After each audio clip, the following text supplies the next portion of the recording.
എല്ലാ കൂട്ടുകാർക്കും നല്ലൊരു ദിവസം ആശംസിച്ചുകൊണ്ട് നമുക്ക് നേരെ രേവതിയുടെ സച്ചിയുടെ വരാൻ പോകുന്ന ദിവസത്തെ നല്ലൊരു വിശേഷം കേട്ടാലോ. ആദ്യമായി കാണുന്നവരാണെങ്കിൽ ചാനൽ ഇഷ്ടപ്പെട്ട ഒന്ന് സബ്സ്ക്രൈബ് ചെയ്യാൻ മറക്കരുതേ. അതോടൊപ്പം തന്നെ കണ്ടുകൊണ്ടിരിക്കുന്ന എല്ലാവരുടെ സപ്പോർട്ടിലേക്കും പ്രതീക്ഷിച്ചുകൊണ്ട് നമുക്ക് നേരെ നമ്മുടെ വിശേഷത്തിലേക്ക് അങ്ങോട്ട് പോയാലോ. അപ്പൊ എല്ലാ ദിവസവും ഉച്ചയ്ക്ക് രേവതിയുടെ സച്ചിയുടെ പുതിയ പുതിയ വിശേഷങ്ങളൊക്കെ ചാനലിനകത്ത് അപ്ലോഡ് ചെയ്യുന്നുണ്ട് കേട്ടോ. അങ്ങനെ ഇന്നലെ ഉച്ചയ്ക്ക് നമ്മൾ കണ്ടു. ആകെപ്പാടെ തകർന്നു പോയി ശ്രുതി. കാരണം വർഷ വന്നതിന് ശേഷം ചന്ദ്രമതിക്ക് തന്നോടുള്ള മനോഭാവം മാറിയിട്ടുണ്ട്. തന്നെ ചവിട്ടി താഴ്ത്തുന്ന പോലെ ഒരു തോന്നല് ശ്രുതിയുടെ മനസ്സിലേക്ക് ഉണ്ടാവുകയാണ്. വർഷയ്ക്ക് കൂടുതൽ പ്രാധാന്യം കൊടുക്കുന്ന പോലെ തോന്നി. ഇതങ്ങനെ വിട്ടാൽ ശരിയാകത്തില്ല. കാരണം വർഷേനെ കൊണ്ട് ഒരു ജോലിയൊന്നും ചെയ്യിപ്പിക്കാതെ ശ്രുതിയെ കൊണ്ട് പതുക്കെ ജോലിയൊക്കെ ചെയ്യിക്കാൻ തുടങ്ങി. വർഷയുടെ കാലൊക്കെയാണ് പെഡിക്യൂറും മാനിക്യൂറും ഒക്കെ ചെയ്യാനായിട്ട് കാലും കൈയൊക്കെ അതൊക്കെ ശ്രുതിയെ കൊണ്ടാണ് ചെയ്യിക്കുന്നത്. അത് മാത്രമല്ല വർഷയ്ക്ക് ജ്യൂസ് കൊണ്ടേ കൊടുക്കണമെങ്കിലും അത് ശ്രുതിയാണ്. അതൊക്കെ ഓർത്ത് കഴിഞ്ഞപ്പോൾ വർഷയ്ക്ക് ആ പാടെ ടെൻഷനായിരുന്നു. ഇതങ്ങനെ വെറുതെ വിട്ടിട്ട് കാര്യമില്ല. പിന്നീട് ശ്രുതി നേരെ മീരയെ കാണാനായിട്ട് ചെല്ലുവാണ്. അപ്പം മീരയെ കാണുമ്പോൾ മീര ചോദിച്ചു, എന്ത് പറ്റി? കുറച്ച് ദിവസം ആയില്ല കണ്ടിട്ടെന്ന് പറയാം. അതെ, കുറച്ച് പൈസ തരാൻ വന്നെന്ന് പറയണം. പൈസയോ? അതെ, ഇത് അമ്മയ്ക്ക് ഇട്ട് കൊടുക്കണമെന്ന് പറയണം. 3000 രൂപ ഉണ്ടെന്ന് പറയും. ഇതെന്താ ഇപ്പം നേരത്തെ? അല്ല, ഇത് വെച്ചോ നീയാ, ചിലപ്പോൾ കയ്യിലിരുന്നിട്ടുണ്ടെങ്കിൽ എൻ്റെ ചിലവായി പോകുന്നു പറയണം. അത് അമ്മയ്ക്ക് ഇട്ട് കൊടുത്തേക്കാൻ പറയണം. അല്ല, അതിന് ആൻറ്റി പൈസയൊന്നും ചോദിച്ചില്ലോ. അത് കുഴപ്പമില്ല, അമ്മയുടെ കയ്യിൽ കൊടുത്താലേ എൻ്റെ കയ്യിൽ ഇരുന്ന് ചിലവായി പോകും. എനിക്ക് ആവശ്യം വന്നിട്ടുണ്ടെങ്കിൽ അമ്മയുടെ കയ്യിൽ നിന്ന് വാങ്ങിക്കുകയും ചെയ്യാമല്ലോ എന്ന് പറയണം. അല്ല, എത്ര നാളത്തേക്കാ നീ ഇങ്ങനെ നീ ചോദിക്കണം? എല്ലാ സത്യങ്ങളൊക്കെ നിനക്ക് വീട്ടിൽ തുറന്നു പറയാൻ മേലേന്ന് ചോദിക്കുക. അതൊന്നും അങ്ങനെ പെട്ടെന്ന് പറയാൻ പറ്റുന്ന കാര്യമല്ല മീര. നീ ഇതെന്താ പറയണെന്ന് നിൽക്കും. അല്ല, നീ ഇതെല്ലാം എങ്ങനെ ഓടിച്ചോണ്ട് പോന്നു? കാരണം ഇപ്പൊ നിനക്ക് സ്വന്തമായിട്ട് ബ്യൂട്ടി പാർലറില്ല. വല്ലവന്റെ ബ്യൂട്ടി പാർലർ ഇപ്പൊ നീ ജോലി ചെയ്യുന്നേ. ഇതൊക്കെ നിന്റെ വീട്ടിലും ആർക്കും അറിയത്തില്ല. അല്ലെങ്കിൽ തന്നെ ആ നവീന് മാസം നീ പൈസ കൊടുക്കുന്നുണ്ട്. ആ നവീൻ ഇങ്ങനെ ഓരോന്ന് ചോദിച്ചോണ്ടിരിക്കുക. അപ്പൊ അതെങ്കിലും കൊടുക്കണം, വീട്ടിലെ ചെലവിനും കാര്യങ്ങൾക്ക് അതും കൊടുക്കണം. ഇതെല്ലാം കൂടെ നിന്നെ കൊണ്ട് മെയിൻറ്റെയിൻ ചെയ്യാൻ പറ്റുമോ? നീ ഒരു കാര്യം ചെയ്യാം, വീട്ടിൽ പറ, സത്യാവസ്ഥ എന്താണെന്ന് പറ. അവർക്ക് മനസ്സിലാകാൻ പറ്റൂല. കല്യാണം കഴിഞ്ഞിട്ട് ഇത്ര നാളൊക്കെ ആയില്ലെന്ന് ചോദിക്കേ. അതൊന്നും ശരിയാകത്തില്ല, ഞാൻ എല്ലാം മാനേജ് ചെയ്തോളാം. അന്നെങ്കിൽ ആ നവീന് പൈസ കൊടുക്കുന്ന അതങ്ങോട്ട് നിർത്താൻ പറയണം. അത് നിർത്തി എങ്ങനെ ശരിയാവുന്നേ? അവൻ വന്ന് എന്റെ കള്ളത്തരമൊക്കെ പറഞ്ഞു കൊടുക്കത്തില്ലേ? ഇതെല്ലാം കൂടെ പറ്റുമോ? ശ്രുതി, ഒരു കാര്യം ഞാൻ പറഞ്ഞേക്കാം, നീ പറയുന്ന എന്തുകൊണ്ടെന്നല്ല, അല്ലെങ്കിൽ ആ നവീനിട്ട് നല്ലൊരു പണി കൊടുക്കുക. അവരെ തലമണ്ടി അടിച്ച് പൊടിക്കാൻ പറയണം. ആഗ്രഹം ഇല്ലാഞ്ഞിട്ടല്ല, പക്ഷെ അങ്ങനെ തല്ലി പൊടിച്ചിട്ടുണ്ടെങ്കിൽ പിന്നെ ഞാൻ അകത്ത് പോയി കിടക്കണ്ടല്ലോ എന്ന് ഓർത്ത് കഴിഞ്ഞിട്ടാ. പോലീസ് സ്റ്റേഷനിൽ കയറേണ്ട വരുമല്ലോ. അല്ലെങ്കിൽ പണ്ട് അവന്റെ തലമണ്ട ഞാൻ അടിച്ചു പൊട്ടിച്ചാനെന്ന് പറയാം. ഇല്ല, സമയം വരും എനിക്ക്, ഞാൻ കാത്തിരിക്കുക. ഒരു ദിവസം ദൈവം എനിക്കായിട്ട് കൊണ്ടേ തരും. ആ ദിവസം അവനായിട്ട് ഞാൻ പഞ്ഞിക്കിടുന്നുണ്ട് എന്നൊക്കെ ശ്രുതി മീരയോട് പറയണം. അല്ല, നിന്റെ വീട്ടിലെ പ്രശ്നങ്ങൾ എങ്ങനെയായി? അതൊക്കെ ഓക്കെ ആയെന്ന് ചോദിക്കും. എവിടെ നിന്ന് ഓക്കെ ആകാനായിട്ട്? ആ വർഷം വന്നത് പിന്നെ എനിക്ക് എന്റെ കഷ്ടകാലം തുടങ്ങിയെന്ന് പറയും. കഷ്ടകാലം? അതെന്ത് പറ്റി? ഇപ്പൊ എന്റെ അമ്മായിമ്മയ്ക്ക് എപ്പൊ നോക്കിയാലും വർഷയുടെ പുറകെ നടക്കാനേ സമയമുള്ളൂ. അവള് വീട്ടിലേക്ക് വന്നതിന് ശേഷം അവളുടെ വീട്ടുകാർ കൊണ്ട് 50 പവനൊക്കെ കൊടുത്തിട്ടുണ്ടായിരുന്നു. അതൊക്കെ കണ്ടു കഴിഞ്ഞപ്പോഴത്തേനും എന്റെ അമ്മായിമ്മയുടെ കണ്ണങ്ങോട്ട് മഞ്ഞളിച്ചു പോയെന്ന് പറയണം. ആഹാ, അത് കൊള്ളാലോ. അതോട് കൂടിയിട്ട് ഞാനിപ്പോ അവൾക്ക് അടിമപ്പണി ചെയ്യേണ്ടതായിട്ട് വന്നു. ഇത്രയും കാലം എനിക്ക് വേണ്ടി രേവതിയെ ചെയ്തുകൊണ്ടിരുന്നേ. പക്ഷെ ഇപ്പം കാണട്ടെ, ഞാൻ വർഷയ്ക്ക് വേണ്ടി ചെയ്യേണ്ട ഒരു അവസ്ഥ വന്നിരിക്കുന്നു അറിയണം. അത് കൊള്ളാം. അതെ, നിന്റെ അമ്മായിമ്മയ്ക്ക് മനസ്സിലായി നീ വെറുതെ ഇങ്ങനെ പൊങ്ങച്ച വർത്താനം പറയുന്നുള്ളെന്ന്. കൊണ്ടുവരാന്നല്ല പറയുന്നല്ലാതെ നിന്റെ വീട്ടിൽ നിന്റെ അച്ഛനോ അമ്മയോ ആരെങ്കിലും സ്വർണ്ണോ മണം കൊണ്ടേ കൊടുക്കുന്നുണ്ടോ? ഇല്ലല്ലോ. ഈയിടെ കല്യാണം കഴിഞ്ഞ് വർഷയുടെ വീട്ടിൽ നിന്ന് അത് കൊണ്ടേ കൊടുത്തു. അതുകൊണ്ടെന്താ, വർഷയോട് കൂടുതൽ സ്നേഹം കാണിക്കുന്നു. 50 പവനൊക്കെ എന്ന് പറയാൻ 10-25 ലക്ഷം രൂപ. എത്ര രൂപയുടെ മുതലുണ്ടെന്ന് ഓർത്തു നോക്കാൻ പറയാണ്. ഇതെല്ലാം കേട്ട് കഴിഞ്ഞപ്പോ തന്നെ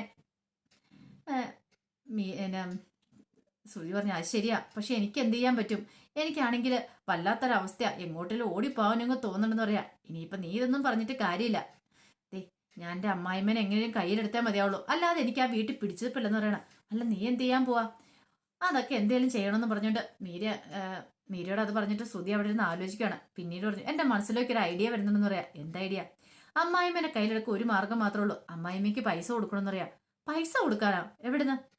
മാസം ഞാനേ എൻ്റെ അമ്മായിമ്മയ്ക്ക് കുറച്ച് തുക പോക്കറ്റ് മണി ആയിട്ട് അങ്ങോട്ട് കൊടുക്കും. എങ്ങനെയുണ്ട് എൻ്റെ ഐഡിയ? നീ പോക്കറ്റ് മണി കൊടുത്തോണ്ട് വല്ലതും ആയോന്ന് ചോദിക്കും. ആയോന്നോ? ഒരു 5000 രൂപ വെച്ച് മാസം കൊടുക്കാന്ന്. 5000 രൂപ കൊണ്ട് എന്താവാനാ? നീ ഒന്ന് ആലോചിച്ച് നോക്കേ. 50 പവന്റെ സ്വർണ്ണമാണ് വർഷയുടെ അമ്മ കൊണ്ടേ കൊടുത്തിരിക്കുന്നത്. അങ്ങനെയാണെങ്കിൽ 50 പവന്റെ അടുത്ത് നിന്റെ 5000 രൂപ എത്തിയോന്ന് ചോദിക്കുക. അടി, അതല്ല, ഈ 50 പവൻ കൊടുത്ത ആരാ? വർഷയ്ക്കല്ലേ കൊടുത്തിരിക്കുന്നത്. വർഷയുടെ കയ്യിൽ 50 പവൻ ഇരിക്കുന്നേ. പക്ഷെ ഞാൻ പൈസ കൊണ്ട് കൊടുക്കാൻ പോകുന്നേ എൻ്റെ അമ്മായിമ്മയുടെ കയ്യിലല്ലേ, അവളുടെ സ്വന്തം ചെലവിന് വേണ്ടിയിട്ട്. എങ്ങനെയുണ്ട്? അതുകൊണ്ട് കൊടുക്കുവാണെങ്കിൽ കുഴപ്പമില്ല എന്ന് പറയണം.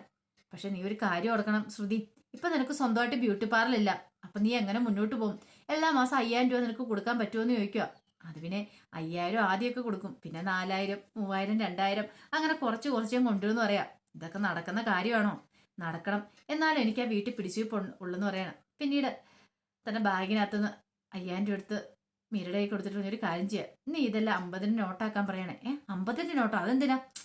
കാരണം എൻ്റെ അമ്മായിമ്മയ്ക്ക് തോന്നണം കൊടുക്കുമ്പോൾ കുറെ പൈസ ഉണ്ടല്ലോ എന്ന് തോന്നുക. 50ന് നോട്ടാക്കുവാണെങ്കിൽ അമ്മായിമ്മയ്ക്ക് അങ്ങനെ തോന്നും എന്ന് പറയണം. നിന്റെ ഒരു ബുദ്ധി എൻ്റെ പൊന്നെ, നിന്നെ സമ്മതിച്ചു തന്നിരിക്കുന്നു പറയാണ്. പിന്നീട് കാണിക്കുന്ന ശ്രുതി വീട്ടിലേക്ക് വരുവാണ്. ശ്രുതി വീട്ടിലേക്ക് വരുന്ന സമയത്ത് രേവതി പൂജാമുറിയിൽ വിളക്കൊക്കെ വെക്കാനായിട്ട് തുടങ്ങുവാണ്. അങ്ങനെ അതൊക്കെ ചെയ്തുകൊണ്ടിരിക്കുന്ന സമയത്ത് ശ്രുതി വരുന്നത്. ശ്രുതി വന്നിട്ട് രേവതിയോട് ചോദിച്ചു, അല്ല അമ്മ എന്തെന്ന് ചോദിക്കുവാണ്. അതെ, അമ്മ അകത്തുണ്ടെന്ന് പറയാണ്. പിന്നീട് ചന്ദ്രമതിനെ വിളിക്കുവാണ്. ചന്ദ്രമതി വന്നു. ഓ ശ്രുതി നീയായിരുന്നോ? ഞാൻ കരുതി വർഷമായിരിക്കും എന്ന് കരുതി എന്ന് പറയണം. ഇതോടെ കേട്ട് കഴിഞ്ഞപ്പോൾ ശ്രുതിയുടെ മുഖം അങ്ങ് ആകെപ്പാടെ മാറി. അല്ല നീ ഇപ്പൊ എന്തിനാ വിളിച്ചെന്ന് ചോദിക്കാം.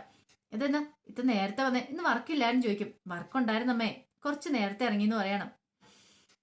എന്താ എന്താ നീ വിളിച്ചതെന്ന് ചോദിക്കണം. അത് പിന്നെ അമ്മേ ഒരു കാര്യമുണ്ടെന്ന് പറഞ്ഞിട്ട് ബാഗ് തുറക്കണം. ബാഗിനകത്തുനിന്ന് 5000 രൂപ എടുത്ത് നീട്ടുക.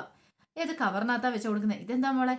ഇത് പിടിക്കാമേ എന്ന് പറയണം. അങ്ങനെ തുറന്നു നോക്കിയും പൈസ കുറെ കെട്ട് പോലെ ഉണ്ട്. 50ന്റെ നോട്ടല്ലേ, അപ്പൊ കുറെ പൈസ പോലെ തോന്നിച്ചിട്ടുണ്ട്. അല്ല ഇതെന്താ നമ്മളെ ഇപ്പൊ തന്നെ? നീ പൈസ തന്നിട്ടുണ്ടായിരുന്നല്ലോ വീട്ടു ചെലവിന് വേണ്ടിട്ട്, പിന്നെ എന്തിനാ ഇപ്പൊ ഇതെന്റെ ഈ തന്നേന്ന് ചോദിക്കാം. അതമ്മേ ഇത് അമ്മയുടെ കയ്യിലിരിക്കട്ടെ, അമ്മയുടെ പോക്കറ്റ് മണി ആയിട്ട്. പോക്കറ്റ് മണി ആയിട്ടോ? അല്ല മോളെ ഇത് ഇത്രയും പൈസ 5000 രൂപയുണ്ടെന്ന് പറയണ. 5000 രൂപയോ? അല്ല ഇതെന്താ നമ്മളെ ഇങ്ങനെ നോക്കിക്കഴിയുമ്പോ അല്ല 50ന്റെ നോട്ടുകൾ. ഇതെന്താ 50ന്റെ നോട്ടുകൾ? അതമ്മേ അമ്മ വീട്ടിലിരിക്കല്ലേ, അമ്മയ്ക്കല്ല അല്ലറ ചില്ലറ ചെലവുകളൊക്കെ വന്നേ, എന്തിനേലും ചില്ലറൊക്കെ വേണ്ടേ, അപ്പൊ അതുകൊണ്ടാണ് ഇങ്ങനെ തന്നിരിക്കുന്നത്. ഇനി എല്ലാ മാസവും അമ്മയ്ക്കാൻ തരും ഒരു എമൗണ്ട്. എന്റെ മോളെ ഇതിന്റെ ഒന്നും ആവശ്യമില്ല, എനിക്ക് എന്റെ പൈസയുടെ ആവശ്യമൊന്നുമില്ല. നീ വീട്ടു ചെലവിന് വേണ്ടി പൈസയൊക്കെ തരുന്നതല്ലേ, പിന്നെ ഇത് എന്തിനാന്ന് ചോദിക്കണം. അതൊന്നും കുഴപ്പമില്ല, അമ്മയ്ക്ക് അമ്മയുടേതായ ആവശ്യങ്ങളും കാര്യങ്ങളൊക്കെ ഇല്ലേ, അതിനാളുടെ മുന്നിൽ കൈ നീട്ടുണ്ടല്ലോ എന്ന് പറയാണ്. എന്തെന്നില്ലാത്ത സന്തോഷമായിരുന്നു ചന്ദ്രമതിക്ക്. ചന്ദ്രമതി പറഞ്ഞു, ഇപ്പോഴെനിക്ക് സന്തോഷമായത്. ദേ എന്റെ വീട്ടിലേക്ക് കയറുന്ന 2 മരുമക്കളും, വർഷയാണെങ്കിലും നീയാണെങ്കിലും ഒന്നിനൊന്നിനും ബെറ്ററാ. രണ്ടുപേരും മിടുക്കുകളാന്ന് പറയണം. പിന്നെ വേറെ ചിലരൊക്കെ ഉണ്ട്, ഒന്നിനും കൊള്ളത്തില്ലാത്ത ഒരു പ്രയോജനം ഇല്ലാത്ത ചിലരൊക്കെ എന്ന് പറയണം. ഇത് കേട്ടുകൊണ്ട് രേവതിക്ക് സങ്കടമായി. രേവതി എന്നാലും മൈൻഡ് ഒന്നും ചെയ്തില്ല. രേവതി പൂജാമുറിയിൽ തന്റെ ജോലികൾ തുടർന്നുകൊണ്ടിരുന്നു. അതിനുശേഷം പുറത്തേക്ക് ഇറങ്ങി വരുമ്പോഴത്തേനും ഇത് പറഞ്ഞു, അതമ്മേ ഞാൻ നന്നായിട്ട് ടയേർഡ് ആയിട്ടുണ്ടെന്ന് പറയാം. ആണോ? പെട്ടെന്ന് രേവതി നീ പോയി മോൾക്ക് ഒരു ജ്യൂസ് എടുത്തുകൊണ്ട് വരാൻ പറയാണ്. അങ്ങനെ ശ്രുതിയുടെ കാര്യങ്ങൾ ഏകദേശം തീരുമാനമായി. ചന്ദ്രമതിക്ക് എന്തെന്നില്ലാത്ത സന്തോഷമായിരുന്നു. ആ സമയം അങ്ങോട്ട് ശ്രുതി വന്നു കഴിഞ്ഞപ്പോഴത്തേക്കും പൈസയെ കൊടുക്കുന്ന കണ്ടു. ഓഹോ അപ്പൊ അതാണ് കാര്യം. എല്ലാ മാസം അമ്മയ്ക്ക് ഇവള് പൈസ കൊടുക്കും. ആ പൈസ എങ്ങനെ അടിച്ചു മാറ്റി മേടിക്കണമല്ലോ. ഇതങ്ങനെ വെറുതെ വിട്ടിട്ട് കാര്യമില്ല, അമ്മയുടെ കയ്യിൽ നിന്ന് പൈസ അടിച്ചു മാറ്റണം. ശ്രുതി അങ്ങനെ ചില തീരുമാനങ്ങളൊക്കെ എടുക്കുകയാണ്. പിന്നീട് ശ്രുതി മുറിയിലേക്ക് പോയി കഴിഞ്ഞപ്പോഴത്തേനും ചന്ദ്രമതി ഓർത്തു, കൊള്ളാം സൂപ്പർ ആയിട്ടുണ്ട്, എല്ലാ മാസം പൈസ കിട്ടുവാണെങ്കിൽ നല്ലതായിരുന്നല്ലോ. പക്ഷെ ഇത് എവിടെ വെക്കും? ഇപ്പോഴാണെങ്കിലും മുറി പോലും ഇല്ലാത്ത അവസ്ഥ, ഹാളിലാണ് കിടക്കുന്നത്. ഒരു കാര്യം ചെയ്യാം, ശ്രീകാന്തിന് മുറി കൊണ്ട് അലമാരിക്കകത്ത് കൊണ്ടേ വെക്കാം. അവിടെ ആയിരുന്നല്ലോ ഇത്രയും കാലം താങ്കൾ താമസിച്ചോണ്ടിരുന്നേ. അങ്ങനെ അലമാരിക്കകത്ത് കൊണ്ടേ പൈസ വെച്ച് നിങ്ങൾ തിരിയുമ്പോഴത്തേനുമാണ് സുധി അങ്ങോട്ട് വരുന്നത്. സുധിനെ കണ്ണ് ചന്ദ്രൻ വെച്ച്, നീ എന്താടാ ഇത്ര നേരത്തെ? അല്ല അത് പിന്നെ അമ്മ ഞാൻ നേരത്തെ പോന്നു. ഞാൻ കരുതി നിനക്ക് ഇന്നെങ്കിലും ഒരു ജോലി കിട്ടും, ജോലിക്ക് കയറുന്നൊക്കെ പ്രതീക്ഷിച്ചിരുന്നു. ആ പ്രതീക്ഷ പോയല്ലേന്ന് ചോദിക്കാണ്. അതമ്മേ ഞാൻ അന്വേഷിക്കാഞ്ഞിട്ടാണോ? എനിക്ക് ജോലി കിട്ടണ്ടേ, എവിടെയെങ്കിലും കിട്ടിയാലേ എനിക്ക് പോകാൻ പറ്റുള്ളൂ എന്ന് പറയാം. ഒരു കാര്യം ഞാൻ പറഞ്ഞേക്കാം, ഇങ്ങനെ നീ നടന്നിട്ട് കാര്യമില്ല. അതെ ഇനി ഇങ്ങനെ പോയി മുന്നോട്ട് പോകാൻ നിന്റെ ഭാവമെങ്കിലും ഉണ്ടല്ലോ. വീട്ടിലെല്ലാരും അറിയും നിനക്ക് ജോലിയും കൂലിയില്ല നടന്നേന്ന്. ശ്രുതി എങ്ങാനും പറഞ്ഞിട്ടുണ്ടെങ്കിൽ അതോടുകൂടി നിന്റെ ചീട്ട് കീറും. അതുകൊണ്ട് നീ ഒരു കാര്യം ചെയ്യണം, എത്രയും പെട്ടെന്ന് ഒരു ജോലി കണ്ടെത്തണം എന്ന് പറയാം. അതമ്മേ അതൊക്കെ വല്ല നടക്കുന്ന കാര്യമാണോ? അപ്പം ജോലി കിട്ടത്തില്ല നിനക്ക്? അതല്ലമ്മേ എന്റെ സ്റ്റാറ്റസിനൊത്തൊരു ജോലി കിട്ടണ്ടേ. നിന്റെ സ്റ്റാറ്റസ് മിണ്ടായിരുന്നോണം. എടാ എന്തെങ്കിലും ഒരു പണി വന്ന് നിനക്ക്, ഒരു സെക്യൂരിറ്റി ആയിട്ടെങ്കിലും. ഇല്ലെങ്കിൽ നാണം കെടാൻ പോകുന്ന നീ മാത്രമല്ല ഞാനും ആയിരിക്കും എന്ന് പറയാം. ഇതെങ്ങാനും അറിഞ്ഞിട്ടുണ്ടെങ്കിൽ, സച്ചയൊക്കെ അറിഞ്ഞിട്ടുണ്ടെങ്കിൽ ഇവിടെ പടക്കം പൊട്ടിച്ച് ആഘോഷിക്കും. നിന്നെ മിക്കവാറും വീട്ടിൽ നിന്നും കൂടെ ഇറക്കി വിടുമെന്ന് പറയണം. ഞാൻ നോക്കാമെന്ന് പറയണം. പിന്നീട് ചന്ദ്രമതി അങ്ങ് പോകാൻ തുടങ്ങുമ്പോഴത്തേന് സുധിയെ കയ്യിലേക്കും കയറി പിടിച്ചു. അമ്മേ എന്താ? കുറച്ച് പൈസ വേണമെന്ന് പറയാം. പൈസ എന്തിനാ അമ്മ? ചെലവുകളുണ്ട്. ചെലവുകളുണ്ട് നീ സ്വന്തമായിട്ടുണ്ടാക്കുക. അതല്ലേ അമ്മയ്ക്ക് അറിയാലോ. കഴിഞ്ഞ പ്രാവശ്യമാണെങ്കിൽ ശ്രുതിക്ക് പൈസ കൊടുക്കാൻ ഞാൻ പലിശയ്ക്ക് പൈസയൊക്കെ മേടിച്ചിട്ടുണ്ടായിരുന്നു. അപ്പൊ അതിന്റെ പലിശ കൊടുക്കണം, അതിന് കുറച്ച് പൈസ വേണമെന്ന് പറയാം. എന്റെ പൈസ ഒന്നും ഇല്ലാന്ന് പറയും. അമ്മ കള്ളത്തരം പറയില്ല, ഞാൻ കണ്ടല്ലോ. എവിടുന്ന്? ഇപ്പൊ അമ്മ അലമാരിക്കകത്തുകൊണ്ട് പൈസ വെക്കുന്നേ. അതെ ശ്രുതി അമ്മയുടെ പൈസ തരുന്നേ കണ്ടെന്ന് പറയണം. ഓഹോ നീ നിന്റെ കഴുകണ കണ്ണുകൾ കൊണ്ട് അതും കണ്ടുപിടിച്ചല്ലേടാന്ന് ചോദിക്കാം. അല്ല പിന്നെ അമ്മേ ഞാൻ മോനല്ലേ അമ്മയുടെ. ശ്രുതി എനിക്ക് ദേഷ്യം വരുന്നുണ്ട് കേട്ടോന്ന് പറയണം. അമ്മ താമേ പ്ലീസ് അമ്മേ, അതെ എനിക്ക് ചെലവിന് പൈസ ഇല്ലാത്തോണ്ടല്ലേ എനിക്ക് 100 ആവശ്യങ്ങളുണ്ട്. ഇത് എനിക്ക് ജോലി കിട്ടുമ്പോൾ ശമ്പളം കിട്ടിക്കഴിയുമ്പോൾ മൊത്തം പൈസ അമ്മയ്ക്കാൻ തന്നേക്കാന്ന് പറയാണ്. അവസാനം ചന്ദ്രമതി ആ സോപ്പിങ് വീഴുവാണ്. ചന്ദ്രമതി അലമാരിക്കൊന്ന് പോയി പൈസ എടുത്തു, കുറച്ച് പൈസ എടുത്തു. ഇത് പിടിച്ചോളാൻ പറയണം. ഇത് ഇത്രയേ ഉള്ളോ, ഇത്രയും മതി, ഇതിനുള്ള കളിയൊക്കെയാണ് കളിച്ചാൽ മതി എന്ന് പറഞ്ഞ് ചന്ദ്രമതി ബാക്കി പൈസ അകത്ത് വെച്ചിട്ട് കയറ്റി വെച്ചിട്ട്, ഇവനെ പോലെ മക്കളുണ്ടെങ്കിൽ ഇത് അച്ഛനും അമ്മമാരും എപ്പോൾ കുത്തുവാളെടുത്തെന്ന് ചോദിച്ചാൽ മതി. അത് രവിയേട്ടൻ്റെ പെൻഷൻ പൈസ കിട്ടുന്ന അതിനകത്തുനിന്ന് അടിച്ചു മാറ്റിക്കൊണ്ടുപോകും. ഇതിങ്ങനെ മനുഷ്യ 1 രൂപ പോലും ഒരിടത്തും വെക്കാൻ പറ്റാത്തൊരു സ്ഥിതിയായി. എന്ത് ചെയ്യാനെന്നോർത്തോണ്ട് പിറുപിറുത്തോണ്ട് അങ്ങനെ ചന്ദ്രമതി പോവാണ്. പിന്നീട് സച്ചി വൈകുന്നേരം വീട്ടിലേക്ക് വരിക. വീട്ടിലേക്ക് വന്നു കഴിഞ്ഞപ്പം രവീന്ദ്രൻ അവിടെ ഇരിക്കുന്നുണ്ടായിരുന്നു. അപ്പം രേവതിനെ എവിടെയും കണ്ടില്ല. രേവതി എന്ത് വെച്ചാന്ന് ചോദിക്കുകയാണ്. മുറിയിലുണ്ടെന്ന് പറയാണ്. അങ്ങനെ മുറിയിലേക്ക് ചെല്ലുക. മുറിയിലേക്ക് ചെന്ന് കഴിഞ്ഞപ്പോഴത്തേനും രേവതി വെച്ച്, നീ എന്തെടുക്കുമായിരുന്നു? ഞാനിവിടെ ജോലികളൊക്കെ ഉണ്ടായിരുന്നു പറയാണ്. പെട്ടെന്ന് രേവതി പറഞ്ഞു, അതെ എനിക്കൊരു കാര്യം പറയാനുണ്ട് സച്ചേട്ടെന്ന് പറയും. എന്ത് കാര്യമാണ്? കഥ അങ്ങോട്ട് പോയി അടച്ചു. അപ്പൊ ഈ സമയം ഹാളിലിരുന്ന് ചന്ദ്രമതി കണ്ടു. ചന്ദ്രമതി പറഞ്ഞു, കണ്ടില്ലേ, അവൻ വന്ന ഉടനെ അവനെ മുറിക്കകത്തേക്ക് വിളിച്ചു കയറ്റി അവൾ കഥ അടച്ച കണ്ടോ? ഇനി തലയണ മന്ത്രമായിരിക്കും നടക്കാൻ പോണെന്നൊക്കെ പറയാം. എന്റെ ചന്ദ്രേ, നിനക്ക് നിന്റെ കുശുമ്പും കുന്നായ്മ ഒന്ന് നിർത്താവോ? അവരെന്ത് വേണമെങ്കിലും ചെയ്യട്ടെ, നീ എന്തിനാ അവരുടെ കാര്യം അന്വേഷിക്കാൻ പോണേ? നിനക്ക് നിന്റെ സ്വന്തം കാര്യം അന്വേഷിച്ചാൽ എന്താ കുഴപ്പം എന്നൊക്കെ പറഞ്ഞ് രവീന്ദ്രൻ വഴക്ക് പറയുന്നുണ്ട്. അപ്പൊ കഥ അടച്ചു കഴിഞ്ഞപ്പോൾ സച്ചി എന്ത് പറ്റി രവതി, എന്താ കാര്യം ചോദിക്കുകയാണ്. അതെ, ഇവിടെ എന്തൊരു സംഭവം ഉണ്ടായെന്ന് പറയാം. എന്ത്? അല്ല, അത് പിന്നെ ശ്രുതി കുറച്ച് പൈസ അമ്മയ്ക്ക് കൊണ്ടേ കൊടുത്തെന്ന് പറയാണ്. പൈസ കൊടുത്ത് എന്തിനാ? പോക്കറ്റ് മണി അങ്ങനെ എന്താണ്ട് പറഞ്ഞു പറയണം. പോക്കറ്റ് മണിയോ? അതെ. ആഹാ, അവള് പോക്കറ്റ് മണിയൊക്കെ കൊടുക്കാൻ തുടങ്ങി ചോദിക്കുകയാണ്. എനിക്കറിയത്തില്ല സച്ചേട്ടാ, അങ്ങനെ കൊടുത്തു. അമ്മയ്ക്ക് ഭയങ്കര സന്തോഷമായിരുന്നു. കുറേ നോട്ടുകൾ ഉണ്ടായിരുന്നു. അത് എത്രയോ കൊടുത്തതെന്ന് മറ്റും അറിയാവോ? അവരുടെ സംസാരത്തിൽ നിന്ന് 5000 രൂപ കൊടുത്തതെന്നാ തോന്നുന്നതെന്ന് പറയണം. ഓഹോ, 5000 രൂപ പോക്കറ്റ് മണിയൊക്കെ അമ്മയ്ക്കോ? അത് കൊള്ളാലോ. ഇതിനകത്ത് എന്തോ ഒരു ചതി ഉണ്ടല്ലോ രവതി എന്ന് പറയണം. എന്ത് ചതി? അല്ല, നീ ശ്രദ്ധിച്ചോ? ആ ശ്രുതിക്ക് എന്തോ ഒരു മാറ്റമുണ്ട്. കാരണം വർഷം വന്നതിന് ശേഷം എനിക്ക് തോന്നേ വർഷയുടെ വീട്ടിൽ നിന്ന് 50 പവൻ കൊണ്ടേ കൊടുത്തില്ലേ, അതിനുശേഷം ശ്രുതിക്ക് ഈ മാറ്റങ്ങൾ വന്നേന്ന് തോന്നേ. അങ്ങനെയാണെങ്കിൽ എന്തോ ഒരു കള്ളക്കളി ഉണ്ടെന്ന് പറയണേ. അല്ല, കള്ളക്കളി എന്തെനിക്കൊന്നും മനസ്സിലാകുന്നില്ല. അല്ല, നീ തന്നെ ഒന്ന് ആലോചിച്ച് നോക്കിയേ. ഇതിനു മുമ്പ് ആധാരം കൊണ്ടേ പണയം വെച്ച് കഴിഞ്ഞപ്പം ശ്രുതിയുടെ വീട്ടിൽ നിന്ന് അച്ഛനാ പൈസ കൊടുത്തേന്ന് പറഞ്ഞു. പക്ഷെ ആ അച്ഛൻ ഇന്നും ഒരു ഫോൺ വിളിക്കുകയോ അങ്ങനെ ഒന്നും ചെയ്ത് കണ്ടിട്ടില്ല. പൈസ കൊടുക്കുന്ന നമ്മൾ അതിനെ കണ്ടിട്ടുമില്ല. അങ്ങനെയാണെങ്കിൽ ശ്രുതിയുടെ അച്ഛൻ തന്നെ ആയിരിക്കും ആ പൈസ കൊടുത്തത്. എനിക്ക് നല്ല സംശയമാണെന്ന് പറയണേ. ദേ സച്ചയുടെ സംശയം പോകുന്നു അവിടുന്ന്. അങ്ങനെയൊന്നും ആയിരിക്കില്ല എന്ന് പറയണേ. എനിക്കെന്തോ എൻ്റെ സംശയങ്ങളൊന്നും ഇതിനായിട്ടും തെറ്റാറില്ല. അവൾ നമ്മളെല്ലാവരെയും പറ്റിച്ചുകൊണ്ടിരിക്കുകയാണോ എന്നൊരു തോന്നലുണ്ടെന്ന് പറയാണ്. എന്തേലും ആട്ടെ, സച്ചേട്ടൻ നമുക്കും വല്ല പൈസ കൊടുക്കാൻ പറ്റുമോ അമ്മയ്ക്ക്? ഇതേ മിണ്ടായിരുന്നു. അങ്ങനെ അമ്മയ്ക്ക് കൊടുക്കേണ്ട കാര്യം എന്താ? അങ്ങനെ എന്തെങ്കിലും ഉണ്ട് നിന്റെ കയ്യിലല്ലേ ഞാൻ കൊണ്ടുത്തരുള്ളൂ. രാവിലെ തൊട്ട് വൈകുന്നേരം വരെ ഈ വീട്ടിൽ കിടന്ന് പണിയെടുക്കുന്ന ആളാരാ? നീയല്ലേ. അപ്പൊ നിന്റെ കയ്യിലല്ലേ ഞാൻ പൈസ ഉണ്ടേന്ന് ചോദിക്കാം. അത് പിന്നെ അതെ, മിണ്ടാതെ വാ. അതെ, സച്ചേട്ടന് ഫുഡ് എടുക്കട്ടെ എന്ന് ചോദിക്കാം. എടുക്കുക, ഞാനിന്ന് പുറത്തുനിന്ന് കഴിച്ചൊന്നുമില്ല, നിന്നോടൊപ്പം കഴിക്കാന്നോർത്ത് വന്നാന്നും പറഞ്ഞിട്ട് അങ്ങോട്ട് പോവാണ്. പിന്നീട് അങ്ങനെ പാതിരാത്രി സമയമായി. രവീന്ദ്രൻ നല്ല ഉറക്കമായിരുന്നു. ചന്ദ്രമതി പെട്ടെന്ന് ഉറക്കത്തിൽ നിന്ന് ഇങ്ങനെ ഞെട്ടി എഴുന്നേക്കുവാണ്. ചന്ദ്രമതിക്ക് ഇരുന്നിട്ട് ഇരിക്കാനും പറ്റുന്നില്ല. രവീന്ദ്രൻ ചോദിച്ചു, എന്താന്ന് ചോദിക്കുകയാണ്. ചന്ദ്രമതി പോയി സ്വിച്ചിട്ട് കഴിഞ്ഞപ്പം, അല്ല അത് പിന്നെ എനിക്ക് എന്താ കാര്യം, ഉറക്കം വരുന്നില്ലെന്ന് പറയാണ്. ഉറക്കം വരുന്നില്ല, നീ നന്നായിട്ട് കണ്ണടച്ചങ്ങോട്ട് കിടന്നോളം പറയാ. അതുകൊണ്ടല്ല, പിന്നെന്താ, എനിക്ക് ബാത്റൂമിൽ പോകണമെന്ന് പറയാണ്. ബാത്റൂമിൽ പോകണം? അതിനിപ്പം ബാത്റൂമിൽ പോകണം എന്താ കുഴപ്പം? എവിടെ പോവും?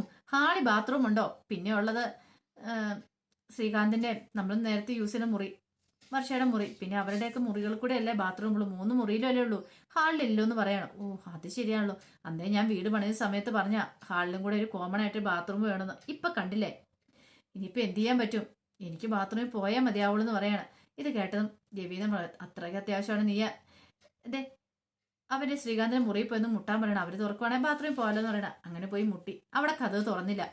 അവർ തുറക്കുന്നില്ലെന്ന് പറയാം. അന്നെങ്കിൽ ഒരു കാര്യം ചെയ്യാം, സുധിയുടെ മുറിയിൽ പോയി മുട്ടാൻ പറയണം. അങ്ങനെ സുധിയുടെ മുറിയിലും പോയി മുട്ടി നോക്കി, അവരും തുറന്നില്ല. എനിക്കാണെങ്കിൽ ഒരു രക്ഷയില്ലെന്ന് പറയണം. ഇത് കേട്ട് കഴിഞ്ഞപ്പോൾ രവീന്ദ്രൻ പറഞ്ഞു, അതെ ഇനിയിപ്പോൾ എന്ത് ചെയ്യാൻ പറ്റും? അന്നെങ്കിൽ അവരുണ്ടല്ലോ സച്ചി, അവരുടെ മുറിയിൽ തട്ടാന്ന് പറയണം. വേണ്ട, അതൊന്നും ശരിയാകത്തില്ല. സച്ചി ആണെങ്കിൽ ഡ്രൈവ് ചെയ്ത് ഓട്ടോ ഒക്കെ പോയിട്ട് മടുത്ത് വന്ന് കിടക്കണം. ആ ഉറക്കത്തിൽ നിന്ന് കുത്തി ഏൽപ്പിക്കൊന്നും വേണ്ട. നീ ഒരു കാര്യം ചെയ്യ, ഇനിയൊരു പരിഹാരം ഉണ്ടെന്ന് പറയാൻ. എന്ത് പരിഹാരം? നീ വരാൻ പറയാണ്. എഴുന്നേറ്റു. താഴത്തെ ബാത്റൂം ഉണ്ടല്ലോ, അവിടെ പോകാന്ന് പറയാണ്. താഴെയാ? അവിടെ വെള്ളമില്ല, ശരിക്കും പണ്ട് പൊട്ടിപ്പൊളിഞ്ഞ് കിടക്കുന്ന. അത് മതി തക്കാലത്തേന്. ആവശ്യം നടന്നാൽ പോരെ നിൽക്കും. ആവശ്യമുള്ളതിനാണ് വരാൻ പറയാണ്. അങ്ങനെ ചന്ദ്രമതിയും കൂടെ താഴത്തെ ബാത്റൂമിലേക്ക് പോവാ. ബാത്റൂമിലൊക്കെ പോയിട്ട് കയറി വന്നപ്പോഴാ ചന്ദ്രമതിക്ക് ഒരു ആശ്വാസമായത്. അങ്ങനെ ബെഡിൽ ഇരുന്നപ്പോൾ ചന്ദ്രമതി പറഞ്ഞു, അതെ രവിയേട്ടാ, നമുക്ക് മുറി പോലും ഇല്ലാത്തൊരവസ്ഥയാ. ഇങ്ങനെ എത്ര കാലം നമുക്ക് മുന്നോട്ട് പോകാൻ സാധിക്കുമെന്ന് ചോദിക്കുക. അല്ല ഇപ്പൊ എന്ത് ചെയ്യാനാ നിന്റെ പുറപ്പാട്? അല്ല ഞാൻ തലേദിവസം പറഞ്ഞില്ലായിരുന്നോ, ഇന്നലെ പറഞ്ഞില്ലായിരുന്നോ, സച്ചിനും രേവതിനും നമുക്ക് ഇവിടുന്ന് പറഞ്ഞുവിടാം. അവരുടെ മുറി നമുക്ക് എടുക്കുവാണെങ്കിൽ പിന്നെ ഈ ബുദ്ധിമുട്ടുകളൊന്നും ഉണ്ടാകത്തില്ലോ. അവരെ നമുക്ക് ഇവിടുന്ന് മാറ്റി താമസിപ്പിക്കാന്ന് പറയണം. ഇത് കേട്ടൻ രവീന്ദ്രൻ പറഞ്ഞ അത് ശരിയാ, ഞാൻ ഇതിനെക്കുറിച്ച് നീ ഇന്നലെ പറഞ്ഞപ്പോ തന്നെ ഒന്ന് ആലോചിച്ചായിരുന്നു പറയാ. ആണോ? അതെ, ഞാൻ ആലോചിച്ചു. എന്താ തീരുമാനിച്ചെന്നറിയോ? നമുക്ക് രണ്ടുപേർക്കും ഈ വീട് വിട്ട് അങ്ങോട്ട് ഇറങ്ങാന്ന് പറയാണ്. ഈ വീട് വിട്ടിറങ്ങാനാ? അതെ, സച്ചിൻ രേവതി അവരെല്ലാം എല്ലാവരോടും സന്തോഷമായിട്ട് ജീവിക്കട്ടെ, നമുക്ക് അങ്ങോട്ട് വീട് വിട്ട് ഇറങ്ങാന്ന് പറയാണ്. ഇടിവെട്ടേറ്റ പോലെ ആയിപ്പോയി ചന്ദ്രമതി. എന്താ രേവേട്ട പറയണെന്ന് ചോദിക്കും. അതെ, ഞാൻ നോക്കിയിട്ട് അത് മാത്രമേ വഴി കാണുന്നുള്ളൂ. നമുക്കൊരു വീട് വാടകയ്ക്ക് എടുക്കാം, ഒരു വീട് നോക്ക് എന്തെങ്കിലും ചെയ്യാം, അല്ലെങ്കിലോ എന്റെ വീട്ടിൽ പോയി നിൽക്കാം, അവിടെ അമ്മ മാത്രമല്ലേ ഉള്ളൂ, അമ്മയ്ക്ക് ഒരു സഹായമായിരിക്കും എന്ന് പറയണം. ചന്ദ്രമതി പറഞ്ഞു അതൊന്നും ശരിയാകത്തില്ലെന്ന് പറയാം. ഇത് കേട്ടൻ രവീന്ദ്രൻ പറഞ്ഞു സച്ചിനെയും രേവതിനെ ഇറക്കി വിടാൻ പോകുന്നില്ല, അങ്ങനെയാണ് ആദ്യം നമ്മളായിരിക്കും പോകാൻ പോകുന്നത്, നമുക്ക് അങ്ങോട്ട് ഇറങ്ങിയേക്കാം, നാളെങ്കിൽ നാളെ ഇറങ്ങിയേക്കാന്ന് പറയാണ്. എന്ത് ചെയ്യണമെന്ന് അറിയില്ല, ചന്ദ്രമതി നിൽക്കുക. അപ്പൊ അതിന്റെ വിശേഷങ്ങളൊക്കെയാണ് കാണുന്നത്. ഇതിന്റെ ബാക്കി വിശേഷങ്ങളുമായിട്ട് നാളെ ഉച്ചയ്ക്ക് വരാട്ടോ. ഇനിയിപ്പോ അവര് വീട്ടിൽ നിന്ന് ഇറങ്ങുമോ ഇറങ്ങുമല്ലോ എന്നൊക്കെ അറിയണ്ടേ. അപ്പൊ എല്ലാവർക്കും ഒരിക്കൽ കൂടി നല്ലൊരു ദിവസം ആശംസിച്ചു നിർത്തുന്നു. നന്ദി.